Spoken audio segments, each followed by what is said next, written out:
My name is Karen, and at 32 years old, I find myself reflecting on the transformative events of the past few months. 6 months ago, I faced a heart-wrenching loss with the passing of my grandfather, who had been my steadfast guardian and mentor throughout my life. Today is a significant day, as the lawyer is scheduled to reveal the details of my grandfather's will, a moment that feels both heavy and hopeful. Seeking comfort during this emotional time, I am grateful for the presence of my sister, Helen, who is 3 years older than me. We share a bond forged in adversity, having lost our parents in a devastating accident 22 years ago. Since that tragic day, our grandparents took us under their wings, showering us with love and guidance. However, our family felt the sting of loss again when our grandmother died from an illness, leaving us in the caring but increasingly fragile hands of our grandfather. His health declined over the years, and out of deep concern, I moved into an apartment close to his home to ensure I could visit him regularly. Despite my frequent visits, he would often chide me playfully, claiming it was unbecoming for a grown woman to keep returning to her childhood home. Nonetheless, he always greeted me with a smile, his warmth undiminished by the trials of age. Then, during a routine visit, a dire turn of events unfolded as I found my grandfather in severe pain at his doorstep. Frantically, I called for an ambulance, but despite the swift response, he passed away suddenly.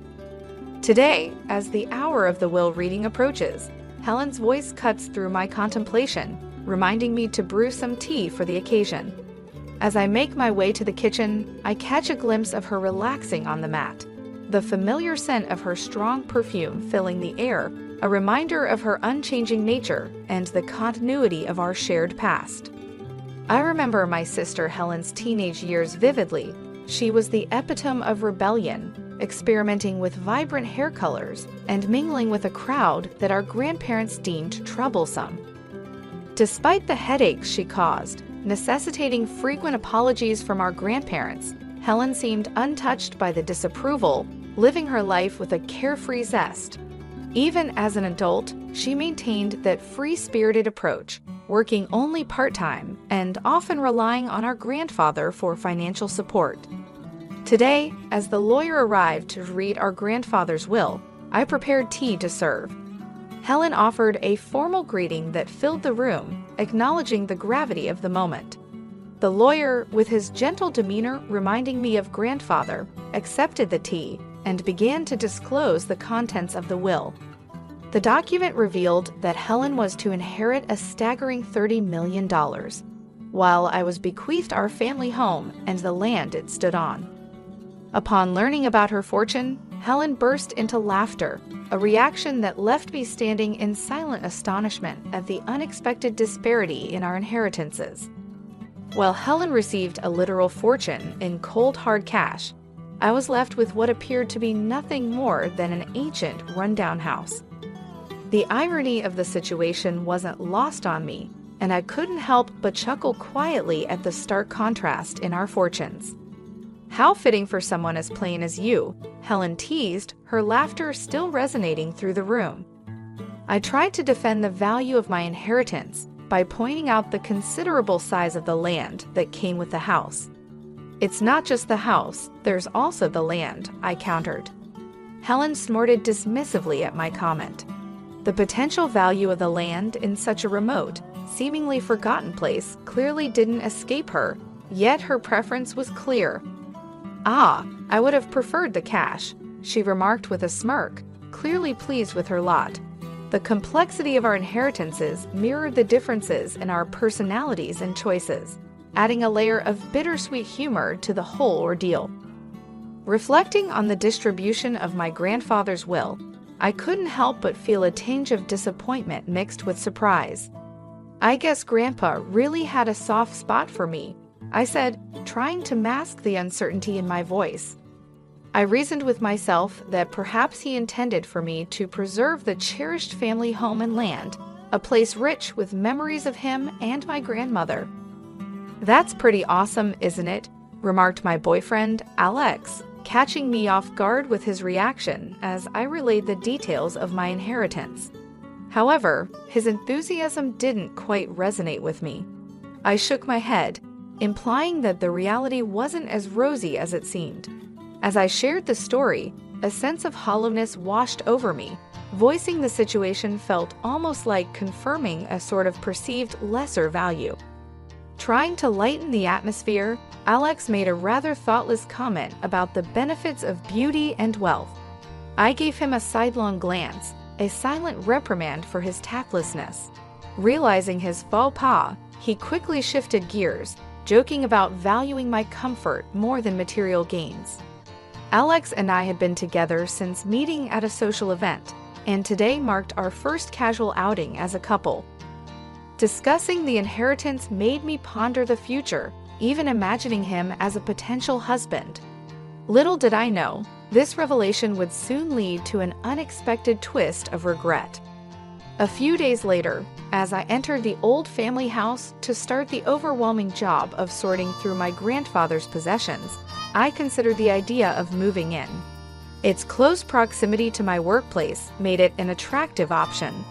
Maybe I could really make a life here, even with a cat, I mused. The lack of rent was alluring, and I figured any maintenance costs could be managed with my savings. The thought of sharing this space with Alex even made me blush, embarrassed by my forward thinking. Rolling up my sleeves to begin cleaning, my contemplation was abruptly interrupted by the ringing of my smartphone. Glancing at the display, I saw my sister's name flash across the screen, hinting at more unexpected developments in what was shaping up to be a series of surprising events. "Hello, Karen. How are you faring in that quaint old house of yours?" she inquired, her tone laced with curiosity and a hint of irony. "I hoped you were finding some peace in being alone," I quipped, but it seemed my sister was indulging in a different kind of solace, one marked by rounds of drinks. Her speech always had a tendency to be languid and drawn out, but today it was noticeably more slurred. As she spoke about the time, her words meandered with an alcohol-tinged flair, highlighting her afternoon choice of beverage, which I couldn't help but sigh at. A sigh she echoed dramatically, playfully branding me as the perpetual Miss Goody Two-Shoes. It became obvious that her merriment stemmed from more than just liquor when she asked about my plans for the future. I hesitantly shared my thoughts about possibly moving into our family home, hoping to change the subject. Instead, she took this as an opportunity to flaunt her current luxurious surroundings in a posh hotel suite, her voice dripping with an exaggerated zest. She then teasingly challenged me to guess who might be accompanying her, treating my ignorance with disdain.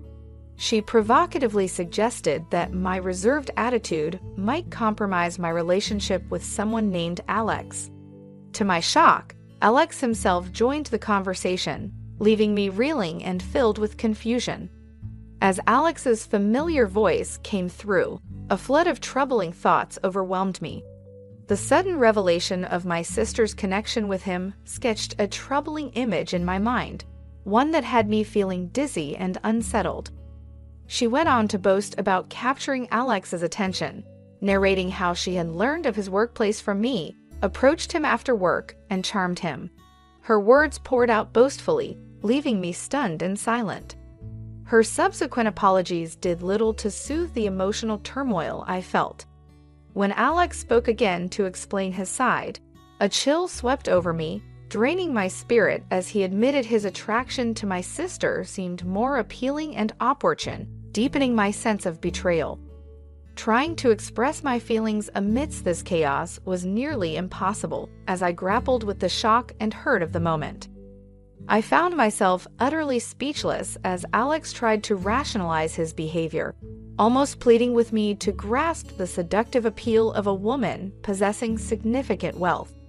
I felt a deep recoil at his words, the sting of rejection and humiliation sharp and sudden. In the background, my sister's laughter, unreasonably loud and triumphant, punctuated the chaos she had wrought. As the phone was handed back to her, she delivered a statement with such finality it felt like a physical blow, announcing the end of our sisterly bond. Her words hung heavy in the air, the concept of sisterhood now just shattered fragments of a once treasured relationship. Over the next 6 years, solitude and heartache became my close companions. Now, as I sat with a cat peacefully dozing on my lap, the memories of that devastating phone call remained vividly etched in my mind. The room was filled with the soft hum of the cat purring in its sleep, a comforting sound on my day off. Yet there was a lingering sense of guilt about some unfinished work I had brought home. As I mulled over my to-do list, the tranquility was broken by the ring of my phone, an unfamiliar number flashing on the screen.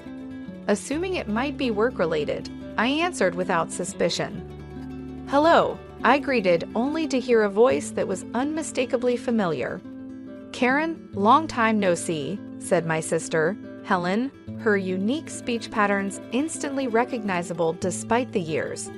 A smirk formed on my face as I acknowledged her, and as our conversation unfolded, Helen began prying into my personal life, inquiring about a new hotel near my home. I chose to keep the details to myself, deflecting her questions. The conversation took a surprising turn when Helen confessed her financial woes, revealing that she had blown through her entire inheritance in just 4 years. Even Alex, who had remained by her side, was now mired in debt. As I listened to Helen's request for a loan, my initial annoyance faded into a profound sense of detachment. I responded with calm, bringing up the consequences of her actions in the past, which prompted a flood of memories from 6 years ago, the day Alex ended our relationship. Devastated, I found comfort in an old painting I had given to my grandfather as a child. During a moment of introspection, I discovered a hidden note behind the painting, a letter addressed to me from my grandfather written shortly before his death. In the letter, my grandfather explained the reasons behind the seemingly uneven distribution of his estate, emphasizing his deep appreciation for my constant care and presence in his final years. This revelation brought clarity to any lingering questions about favoritism and provided much-needed closure. It reassured me about my grandfather's intentions, confirming that the distribution was a testament to the enduring bonds within our family and highlighting the true significance behind his decisions. As I digested the contents of the letter, a shiver ran down my spine at the realization that I could have easily missed this crucial message. Despite the clarity it brought, I still found myself deeply hurt by Helen's cruel words from that time. Although I had a strong connection with my grandfather, a tinge of jealousy lingered as I continued to read. Helen, it seemed, was not satisfied with a simple share of the inheritance. Her greed was pervasive, extending even to her role as a granddaughter. The letter starkly illuminated her actions, how she had not only squandered her inheritance, but also manipulated situations to her benefit, including taking Alex away from me. This acknowledgement from my grandfather, though painful, was a necessary insight into the dynamics that had long influenced our family's interactions. Feeling a duty to my grandfather's intentions, I had arranged to meet with Alex to discuss the inheritance. My grandfather's will had been crafted thoughtfully, seemingly granting Helen the larger share at first glance. However, a hidden detail in his letter revealed more. The land I received was expected to grow significantly in value due to urban development nearby. As I read through the letter, my eyes widened with surprise. Grandpa had suggested I could either live on the land if I felt emotionally attached to it, or sell it for a substantial profit when its value increased. His main wish was for my happiness. When I shared this revelation with Helen, she scoffed disdainfully and dismissively called me an old hag. Despite her reaction, I decided to heed our grandfather's advice. I lived in the house for a while, and once I was married and the land's value had risen sufficiently, I sold it. When Helen later approached me for a loan, I firmly told her I wouldn't lend her any money. In her frustration, she audaciously offered to return Alex to me as a bargaining chip. That was the last straw. I unleashed years of pent-up frustration, telling Helen how much her ingratitude repulsed me. I disowned her as my sister, making it clear I was already happily married and had no desire to see Alex again. I ended the conversation, blocked her calls, and apologized to my cat for the emotional upheaval. Unwilling to let go, Helen and Alex mistakenly stormed into what they thought was still my house, causing havoc. The police were called as they destroyed several items. It was then revealed during their questioning that they had previously committed marriage fraud to extract money. Both were arrested and faced charges that could lead to prison time. This final incident underscored the toxic dynamics that had escalated over the years, affirming my decision to cut ties and move on from the destructive relationship with my sister. Having successfully proven my lack of involvement after selling the land and severing ties with Helen, my husband came to pick me up from the police station. As we navigated the bustling corridors, we saw Helen and Alex, both looking distraught and barely recognizable, being escorted to another part of the facility. A wave of melancholy washed over me, seeing how far things had deteriorated, but the warmth of my husband's presence offered a comforting contrast. As we stepped outside into the crisp air, my husband's concerned gaze met mine. "Are you okay?" he asked, his voice laden with worry. I responded with a reassuring smile and placed his hand on my belly, feeling the gentle kick of our unborn child.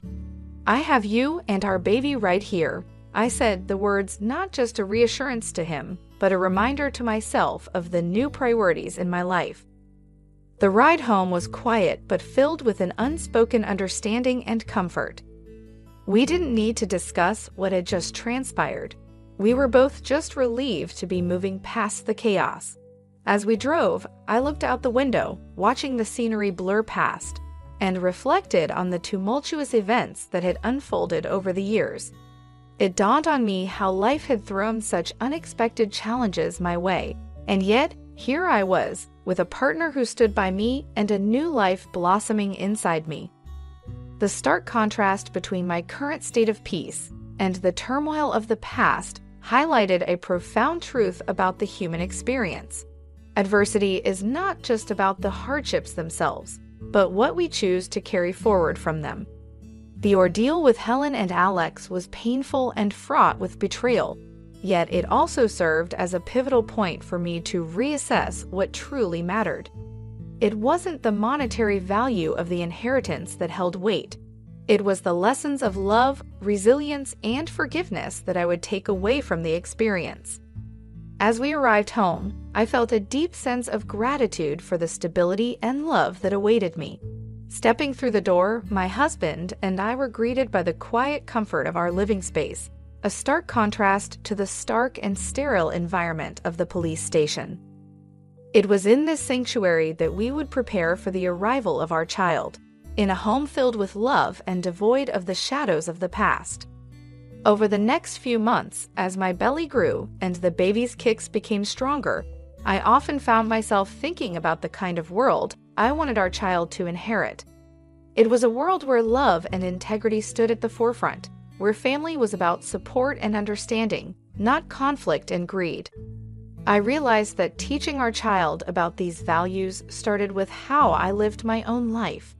The decision to let go of bitterness and focus on building a nurturing environment was not just for my own peace, but was a foundational step in crafting the legacy I would leave for the next generation. As I moved forward, every step felt lighter, each day brighter. With my husband by my side in the future ahead, I looked forward to the days when we could teach our child about the true essence of wealth. It wasn't measured in dollars and property, but in the moments of laughter shared, the hugs exchanged, and the unconditional